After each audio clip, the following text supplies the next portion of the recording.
दर्शकों का स्वागत है। मैं आपका बाबा खालसा। आपके लिए मैं एक पर्यावरण, हरे भरे वृक्ष और पेड़ों, हरे भरे पेड़ों के बारे में एक खबर लेकर उपस्थित हुआ हूं। आप भली भांति जानते हैं, पेड़ है तो हम हैं, पेड़ है तो हमारी सांसें हैं, हम जीवित हैं। आप लोग भली भांति जानते हैं, मैं कुछ 4-5 सालों से लगातार वन विभाग में काम कर रहा हूं। वन विभाग में पर्यावरण को लेकर, अवैध लकड़ी की तस्करी को लेकर, जंगल माफिया को लेकर मैंने बहुत सारी खबरें प्रकाशित की हैं और आप सभी जानते हैं। और उस पर पूर्व में जो रहे डीएफओ और जो पूर्व में रहे सीसीएफ, उन्होंने मेरी उन खबरों पर तत्काल आनन फानन में संज्ञान लेते थे और उस पर कार्रवाई शुरू कर देते थे। लेकिन अब तो पर्यावरण के लिए मध्य प्रदेश की सरकार ने पूरी तरह से छूट दे दी है लकड़ी माफियाओं के लिए। पहले लकड़ी माफिया चोरी से काटते थे, वन विभाग के द्वारा जो टीपी, जो उसको अनुमति जैसे कहते हैं परिवहन की, वो लेनी पड़ती थी। लेकिन आप मध्य प्रदेश सरकार ने, वन विभाग ने उन्हें खुली छूट दे दी है।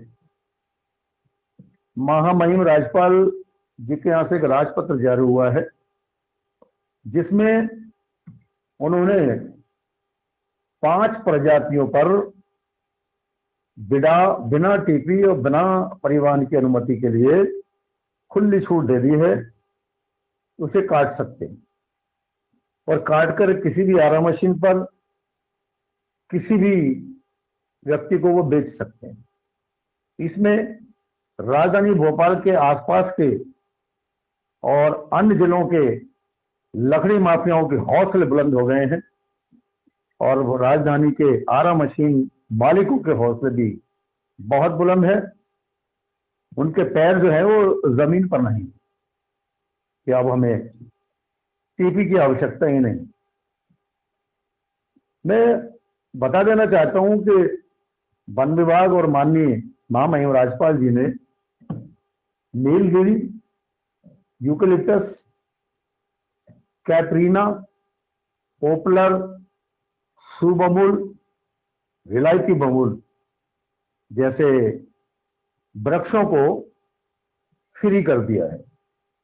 बिना टीपी के, बिना किसी अनुमति के उसको काटा जा सकता है और उसे बेचा भी जा सकता है। इस आदेश को पढ़ते ही आरा मशीन वाले और लकड़ी तस्करों की तो चौंधी हो गई है, उनके दिमाग चौथे आसमान पर पहुंच चुके हैं। पैर जमीन पर नहीं है, गोता खा रहे हैं, खुशी में उड़ारियां ले रहे हैं। मतलब बता नहीं सकता मैं आपको कि कितना प्रसन्न है। इसमें मैं आप सभी दर्शकों के साथ साथ उन सभी तस्करों को, आरा मशीन वालों को बता देना चाहता हूं कि श्रीमान, नीलगिरी तो हमारे यहां है, बड़ी पैमाने पर है और ये आदेश उनके लिए पारित हुआ है जो किसान हैं, जिनके खेतों पर नीलगिरी, यूकेलिप्टस लगा हुआ है।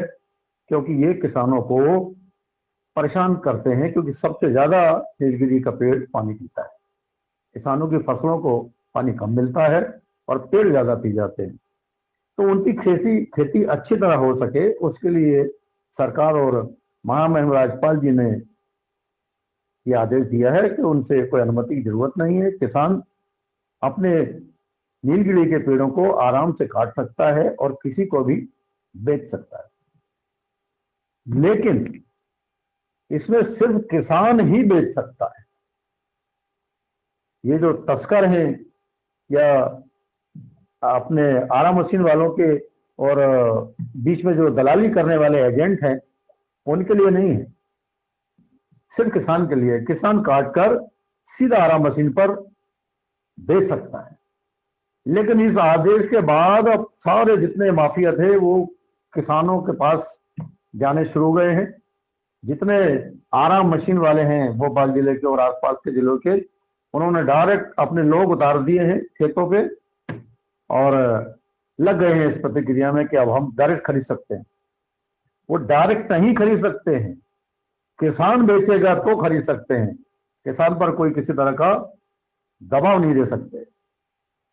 दूसरी चीज, शुभ अमूल, विलायती बमूल। विलायती बमूल तो शायद हमारे मध्य प्रदेश में 1% 2% अगर कहीं मिल गया तो मिल गया, होते ही नहीं है।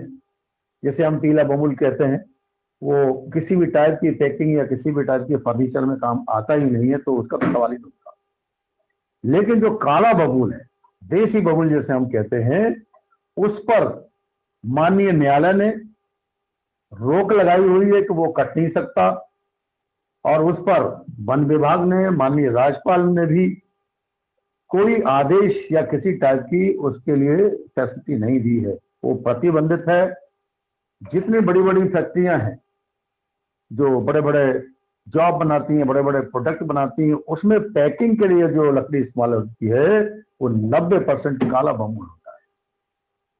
तो अब यहां वन विभाग को और वन विभाग की पूरी टीम को इन आरा मशीनों पर नजर रखनी चाहिए, और जो लोग खुशी खुशी इस बमुल के पेड़ का परिवहन बिना टीपी के करेंगे उन पे भी कड़ी नजर रखनी चाहिए, क्योंकि इस पर माननीय न्यायालय ने प्रतिबंध लगाया हुआ है और इसके लिए किसी भी टाइप की कोई भी अनुमति फ्री नहीं की गई है।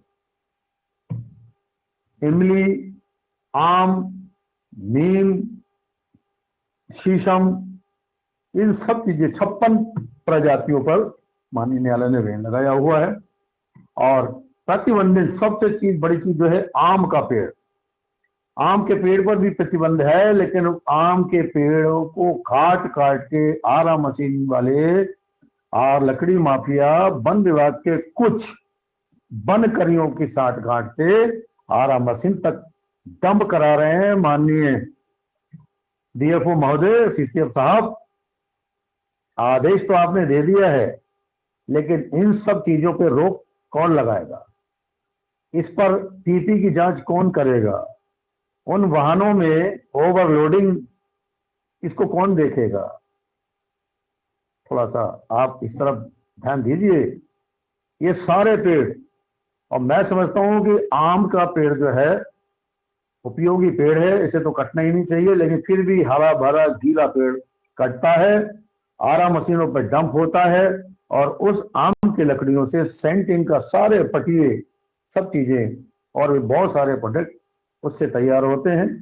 तो आदेश, जितने आदेश मिलते ही ये लोग हवा में उड़ रहे हैं, घोटे खा रहे हैं, इनके जमीन पेड़ों पे नहीं है। डीएफओ साहब, सीसीएफ महोदय जी, अभी आप कल परसों शायद आपने चार्ज लिया है, आप इस तरफ ध्यान दीजिए।